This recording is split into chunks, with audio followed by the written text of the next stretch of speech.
کل کے درس میں آخری حصے میں آپ نے جو یہ فرمایا کہ تبلیغی جماعت، جماعت اسلامی اور دیگر دینی اور اسلامی جماعتیں جو چھوٹے اور بڑے پیمانے پر کام کر رہی ہیں وہ فیل ہو گئی ہیں، یعنی حاصل کچھ نہیں ہوا. تو عرض یہ ہے حاصل سے آپ کی مراد وہ حقیقی ایمان کی قوت اور ایمان پر یقین پیدا نہیں ہوا، یہ مراد ہے، یا یہ کہ اسلام کے علاوہ دیگر مذاہب کے اقوام کے افراد اسلام کے دائرے میں نہیں آ سکے. ان جماعتوں نے جو ٹارگٹ یا منشور لے کر چلے تھے وہ پورا نہیں کر پائیں. ذرا وضاحت کریں، کیونکہ کم سے کم تبلیغی جماعت میں نے یہ دیکھا ہے کہ خاص کر نئی نسل، طلباء اور ہر عمر کے لوگ بڑی تعداد میں نماز کے پابند ہوئے ہیں، اور قال اللہ و قال رسول یعنی احادیث کا مطالعہ اور سننا، داڑھی رکھنا اور انگریزی لباس ترک کر کے سادہ لباس اختیار کرنا، مسواک کا اہتمام اور اپنے دوسرے ساتھیوں کو دین کی دعوت دینا بڑی کثیر تعداد میں اور منظم طور پر ہوا ہے، اور ماشاءاللہ ہو رہا ہے. کیا یہ تھوڑا بہت اچیومنٹ نہیں کہا جائے گا؟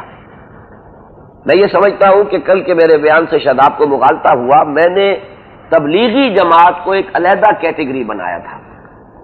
میں نے عرض کیا تھا کہ احیائی عمل جو شروع ہوا ہے اس میں ایک حصہ تھا قومی تحریکوں کا جن کے ذریعے سے آزادی حاصل ہوئی. اگرچہ وہ آزادی اس طرح کی مکمل آزادی نہیں ہے جیسے کہ ہونی چاہیے، لیکن بہرحال براہ راست غلامی سے ہمیں نجات ملی ہے، اور اس سے بھی احیاء اسلام کے جذبے کو تقویت حاصل ہوئی. یہ ایک حصہ تھا. دوسرا حصہ علماء کرام کا ہے، اور اسی کے ساتھ میں نے بریکٹ کیا تھا تبلیغی جماعت کو، کیونکہ وہ اصل میں خالص دینی حلقے سے اور علماء کرام کی بنائی ہوئی جماعت ہے، اور اس میں علماء کرام ہی کو اس کی قیادت اور اس کی رہنمائی کا منصب جو ہے وہ حاصل ہے. ان حضرات کا معاملہ یہ ہے کہ انہوں نے خاص طور پر علماء کا رول کہ انہوں نے دین کے اندر جو فتنے اٹھے ان کا بڑی کامیابی کے ساتھ مقابلہ کیا. حفاظت دین اور مدافعت دین جو ہے اس کا فریضہ انہوں نے سر انجام دیا. اور تبلیغی جماعت جو ہے وہ جہاں تک شاعر دینی کا تعلق ہے، اتباع سنت کا تعلق ہے، ان دونوں کاموں کے اندر اس کی پیش رفت ہے. یہ میں نے کل بھی تسلیم کیا تھا بڑی وضاحت کے ساتھ. البتہ ایک ہے احیائی تحریک. احیائی تحریک سے مراد وہ ہے جو خاص طور پر اسی مقصد کے لیے اٹھی کہ ہم اسلام کا مول بالا کریں گے، اسلامی نظام قائم کریں گے. وہ پورا نظام کہ جو محمد الرسول اللہ صلی اللہ علیہ وسلم نے جزیرہ نما عرب میں بنفس نفیس قائم کیا تھا، یہ جو تحریکیں ہیں ان کو میں نے تھرڈ کیٹیگری قرار دیا تھا، جن میں مخدومی پارٹی، جماعت اسلامی، الاخوان المسلمون، عباد الرحمان، سعید نورسی کی تحریک، یہ تحریکیں ہیں در حقیقت جو تھرڈ کیٹیگری. ان کے بارے میں نے عرض کیا تھا کہ ان سے بھی فائدہ تو بہت پہنچا ہے.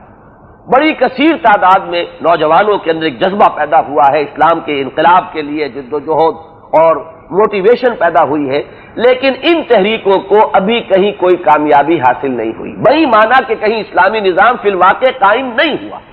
یہ نہیں کہ کوئی کام انہوں نے نہیں کیا. میں کیسے کہہ سکتا ہوں جبکہ میں خود انہی تحریکوں کی گود میں پلا بڑھا ہوں، مجھے جذبہ ملا ہے، انہی تحریکوں کے ذریعے سے ملا ہے، لہذا میں بے شمار نوجوان ہیں. میں تو خیر اب بڑھاپے میں کی سرحد میں قدم رکھ چکا ہوں، اور اب اگلی نسل کے بڑی کثیر تعداد میں نوجوان ہیں. اور آپ ان کا مشاہدہ کریں گے، یورپ میں جائیں گے تو دیکھیں گے الاخوان المسلمین کے متاثرین اور جماعت اسلامی پاک و ہند کے متاثرین کثیر تعداد میں وہاں کام کر رہے ہیں. ایم ایس اے اور اسلام میں بڑی تعداد ایسے ہی لوگوں کی.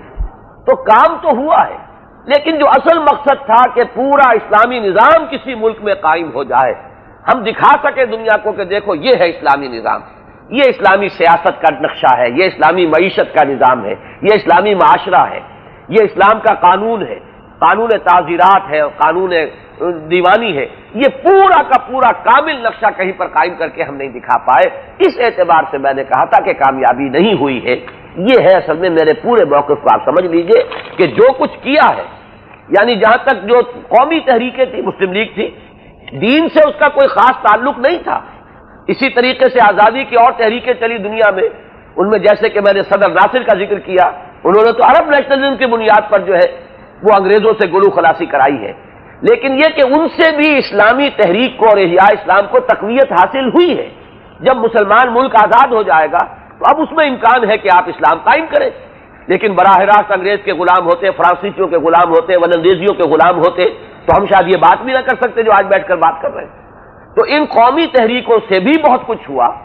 پھر یہ کہ خاص طور پر علماء کرام نے جو کام کیا ہے، تبلیغی جماعت جو کام کر رہی ہے، اس کے اندر بھی بہت کچھ پیش رفت ہوئی. ان تحریکوں کے ذریعے سے بھی جماعت اسلامی، اخوان المسلمون، بہت سے نوجوان جو ہیں ان کے اندر ایک جذبہ بیدار ہوا اور اسلامی نظام پر اعتماد پیدا ہوا کہ ہمارا نظام سب سے اعلیٰ ہے، ہماری سیاست، ہماری معیشت لیکن وہ جو منزل ہے کہ کسی ملک کے اندر کامل اسلامی انقلاب آ کر کامل اسلامی نظام قائم کر کے دکھا دیا جاتا، اس میں ناکامی ہوئی۔